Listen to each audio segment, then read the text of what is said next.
میں خدا کو اپنی عزت کی قسم ہے کہ میں ان دونوں کو جنت بے حساب عطا فرما دوں گا۔ جو دو مسلمان گروہوں میں صلح کروائے گا، میں خدا کو اپنی عزت کی قسم میں اس کا حساب نہیں لوں گا بلکہ اسے جنت عطا فرما دوں گا۔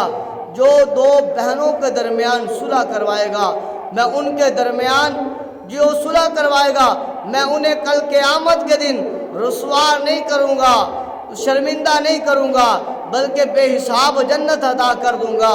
اللہ اکبر۔ حضرت عائشہ صدیقہ رضی اللہ تعالی عنہا نے سنا اور سن کر آپ واپس تشریف لے آتی ہیں اور آ کر عرض کرتی ہیں، بابا جان، امام الانبیاء صلی اللہ علیہ وسلم نے فرمایا ہے جو راز و نیاز کی باتیں ہوئی ہیں ان میں سے میرے خدا نے میرے سے یہ وعدہ کیا ہے، اے محبوب آپ کا امتی جو آپس میں صلح کروائے گا، صلح کروانے میں مدد کرے گا، اور فرمایا اللہ تبارک و تعالی ان کا حساب لیے بغیر جنت عطا فرمائے گا۔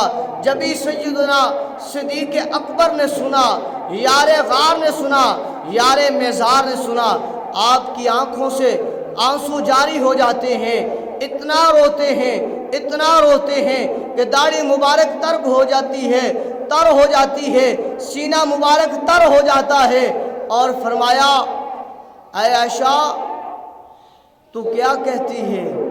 عرض کی بابا حضور نے فرمایا ہے صلح کروانے والا جنت میں بغیر حساب کے جائے گا، اس کا حساب نہیں ہوگا۔ فرمایا اے عائشہ یہی بات ہے؟ عرض کی بابا ایسے ہی ہے۔ آپ نے فرمایا عائشہ تو پھر تو کیا کہتی ہے؟ عرض کرتی ہے بابا ہم نے تو بڑوں کی صلح کروائی ہے، ہم نے تو بڑوں کو جو ہے آپس میں ان کی صلح کروائی ہے، ان کی لڑائی ان کے جھگڑے ختم کروائے ہیں۔ اللہ اکبر۔ سیدنا صدیق اکبر فرماتے ہیں اے عائشہ تو نے ایک رخ دیکھا ہے، اگر تو اس کا دوسرا رخ دیکھ تو پھر تیری حالت کیا ہوتی ہے؟ عرض کرتی ہے بابا وہ کیسے؟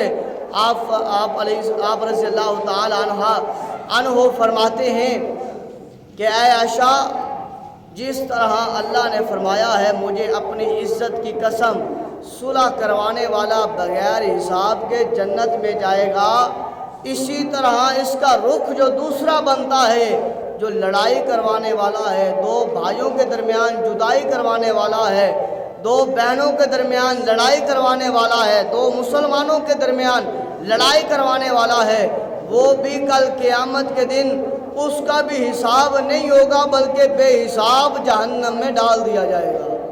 تو لہذا اس سے بھی بچنا چاہیے۔ ایمان، محبت، پیار، یہی ہے امام الانبیاء صلی اللہ علیہ وسلم کی تعلیمات پر عمل کیا جائے، امام الانبیاء صلی اللہ علیہ وسلم سے صحیح معنوں میں محبت کی جائے۔ اللہ رب العزت ہم سب کو عمل کی توفیق عطا فرمائے اور صحیح معنوں میں حضور صلی اللہ علیہ وسلم سے محبت کرنے والا بنائے۔